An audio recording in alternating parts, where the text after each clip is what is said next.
सीखी, सारी भाषाएं सीख के आपने किया क्या?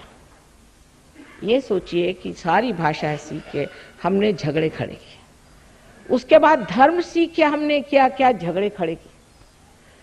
धर्म अगर झगड़ा करना सिखाता है तो वो धर्म हो ही नहीं सकता, क्योंकि हम सब एक परमात्मा के अंग प्रत्यंग हैं।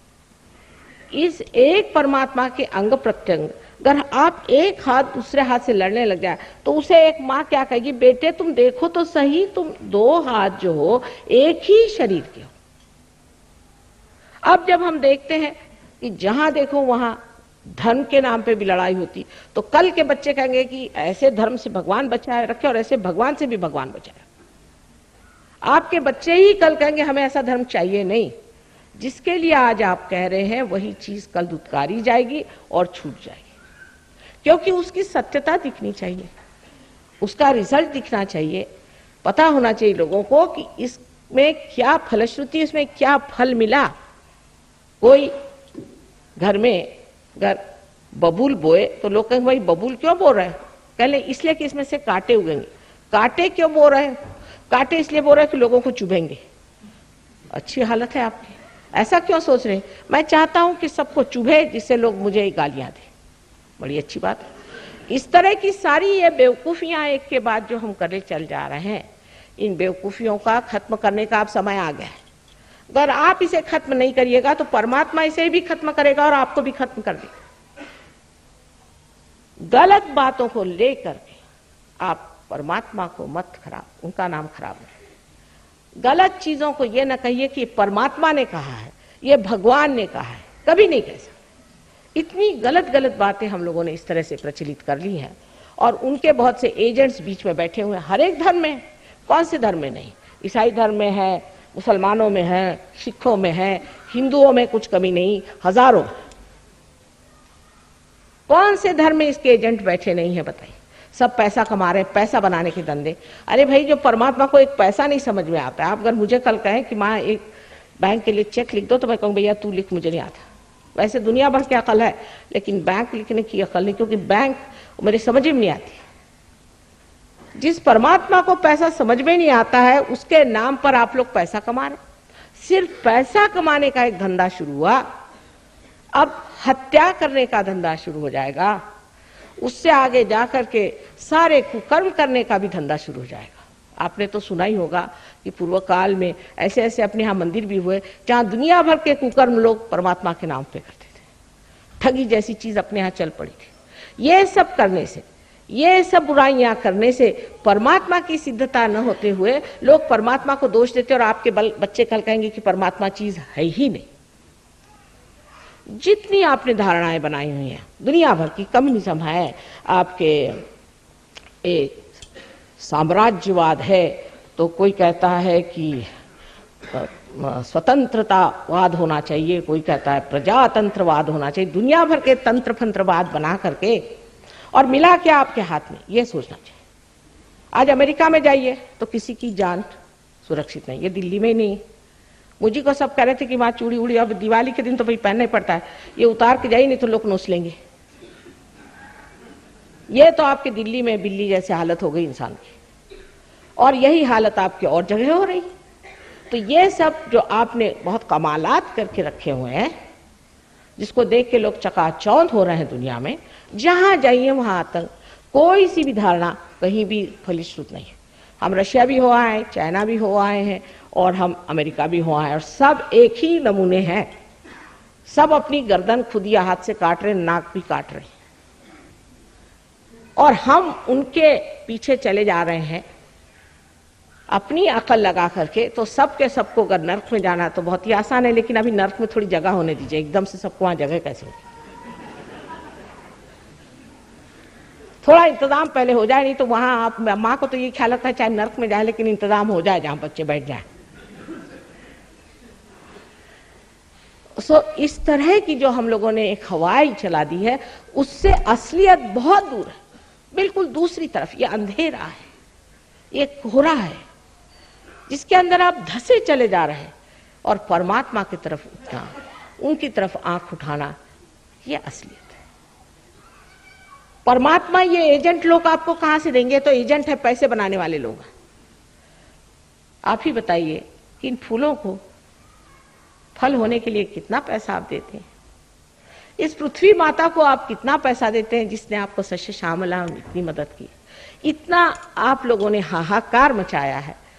कितनी मुश्किल से इस पृथ्वी ने हमको पाला पोसा बड़ा किया और हम उसको इस तरह से नष्ट भ्रष्ट कर रहे हैं, उसको इतने दुखित कर रहे हैं। और वो करने के बाद भी आज भी वो सस्य श्यामलाम भूमि हमें आज भी हमें पालती है, हमें संभालती है, देखती है।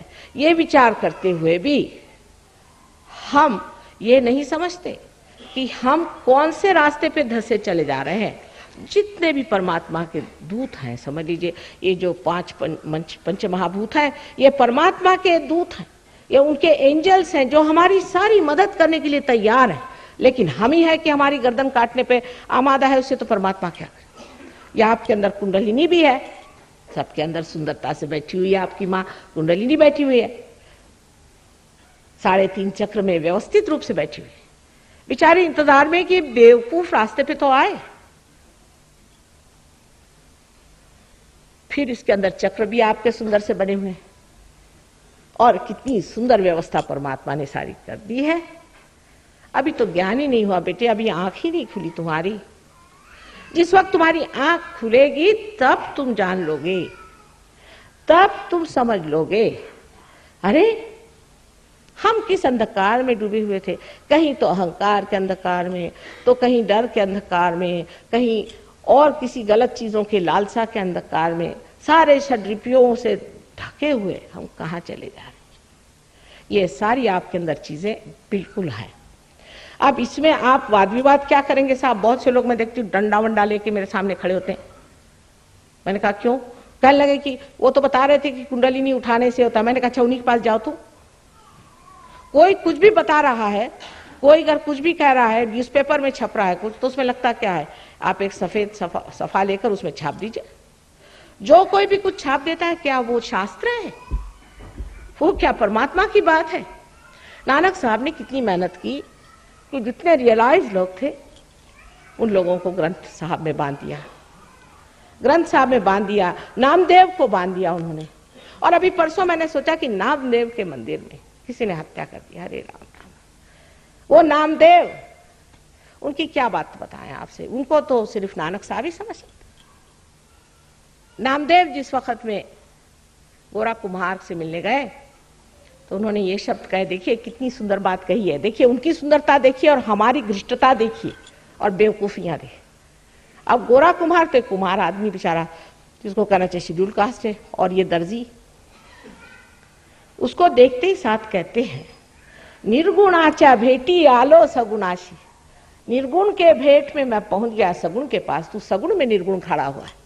ये प्यार और ये आदर और ये सत्कार एक योगी ही कर सकता है। एक दूसरे आदमी का सत्कार करना मनुष्य के बस का नहीं है, वो नहीं कर सकता, क्योंकि आप जानते ही नहीं है कि दूसरा आदमी कितना आदरणीय है, कितना महत्वपूर्ण है, कितना प्रेममय है, कितना गौरवशाली है।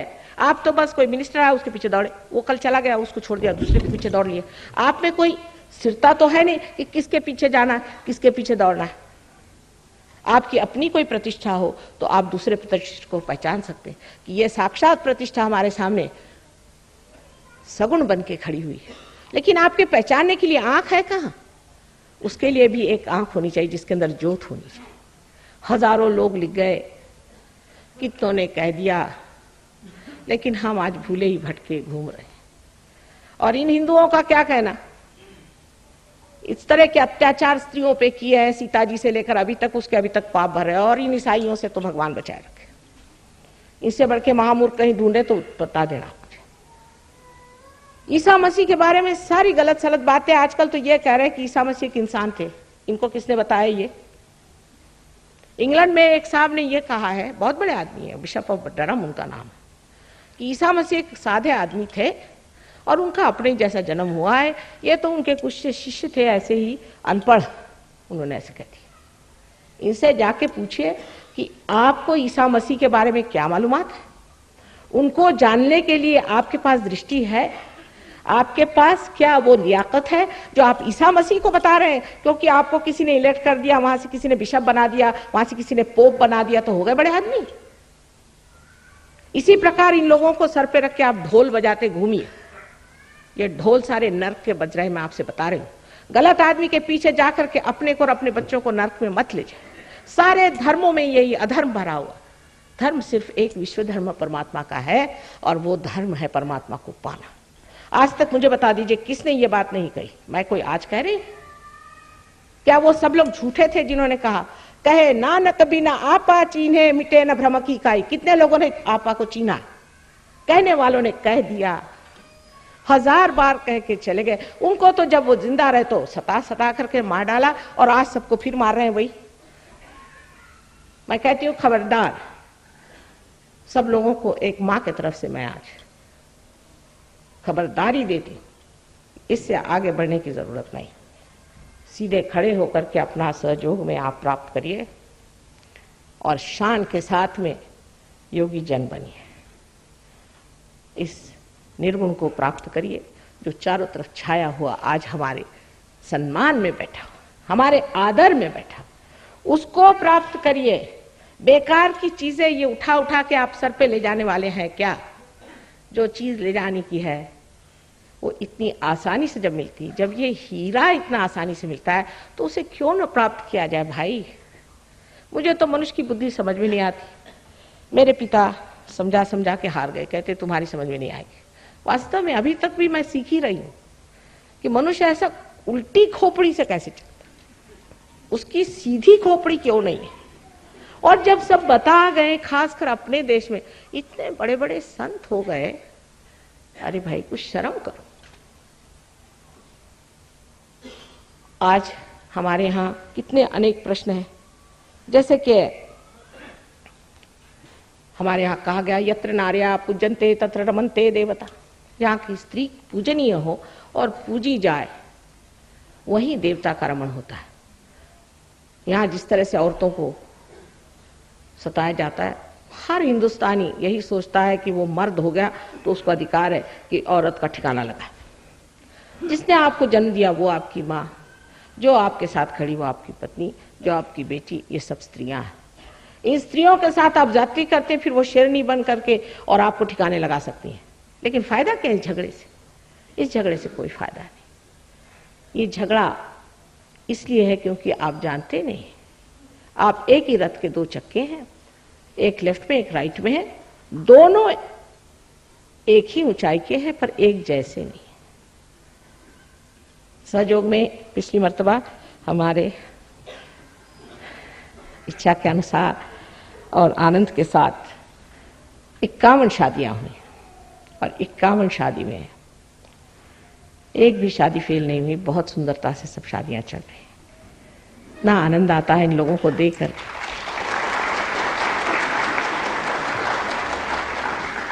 इसके अलावा बीमारियां वगैरह तो यूं ही ठीक हो जाती हैं। अभी आपने एक साहब को देखा जो आए थे स्टेज पर, इनको ब्लड कैंसर था, एकदम ठीक हो गए।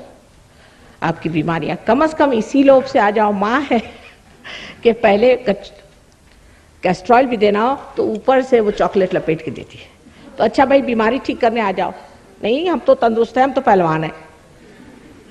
अच्छा भाई तो तुम्हारी शांति के लिए जाओ, हम तो बड़े शांति में रहते हैं जी, बहुत शांत हो। हम तो बहुत शांति में हैं, बीबी को 2-4 बार लगा देते बस, और कुछ नहीं।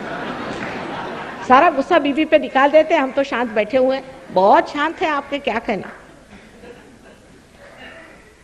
हमको किसी चीज की लोड़ नहीं, हमें किसी चीज की जरूरत नहीं, तब तो फिर हम बोल नहीं सकते। लेकिन आइएगा, धीरे धीरे आप भी आइएगा। लेकिन अभी क्यों न पाले बेटा, अभी हम आए हैं, डॉक्टर साहब ने कहा माँ एक दिन के लिए जरूर दिल्ली आइए। मैंने कहा अच्छा आएंगे बेटा। आ गए हैं, यहाँ पे सेंटर है, 3-4 डॉक्टर रिसर्च कर रहे हैं। उन्होंने पता किया कि सहयोग में आने से मनुष्य एकदम ही, जिसे कि पंजाबी में चंगा कहते वैसा हो जाता है। उन्होंने जब उनकी रीडिंग्स ली तो अब उस पर पेपर लिख रहे हैं कि उस रीडिंग में उन्होंने देखा कि मनुष्य की जो स्किन का रेजिस्टेंस है वो बढ़ गया, उसमें स्ट्रेस खत्म हो गया, इसको क्या आप कहते हैं टेंशन, आजकल मुझे टेंशन आ रहा है, वो सब खत्म हो गया। यहाँ छेद जो हो जाता है ना ब्रह्मरंध्र का, तो टेंशन नहीं आता। और इस तरह से बहुत सी मालूमात उन्होंने कर ली। और अब रिसर्च हम लोग कैंसर पे भी कर रहे हैं। रिसर्च माने ऐसे तो सब रिसर्च ही है, लेकिन उन्होंने कहा था कि कहीं आप इसके सब कागजात बनाइए, इसके डॉक्यूमेंट्स बनाइए, तो वो हम लोग बना रहे हैं। लेकिन ये सब करने पर भी सिर्फ बीमारों को लेके मत आइए, मेहरबानी करके। कुछ यहाँ पर सभी तो बीमार नहीं होंगे, कुछ तो ऐसे लोग होंगे जो स्वस्थ हों, ऐसे भी कुछ लोगों को ले आइए, क्योंकि ऐसे भी लोग चाहिए कि जो सबको ठीक कर सके। अब मैं 2 ही हाथ वाली हूँ और इन 2 हाथों से जितना हो पड़ता है उतना करती हूँ। आप लोगों से विनती है कि इतने बड़े महान आंदोलन में, जिसमें सारे विश्व का ही कल्याण है, आप सबको आ जाना चाहिए। इसमें रुपया पैसा नहीं चाहिए, हमें कुछ मान नहीं चाहिए, कुछ मुझे देना नहीं। माँ को चाहे आप कुछ भी न दो, वो तो प्यार करती ही रहे, ये तो आप जानते हैं सब। सो मुझे आपसे कुछ नहीं चाहिए, सिर्फ ये चाहिए कि आपका जो है वो ले लीजिए। आपका जो निहित है, छिपा हुआ है, जो सूक्ष्म है, उसे आप पा लीजिए। ये आपका अधिकार है, उसे आपको प्राप्त होना चाहिए। परमात्मा आप सबको सुमति दे और आशीर्वादित करे।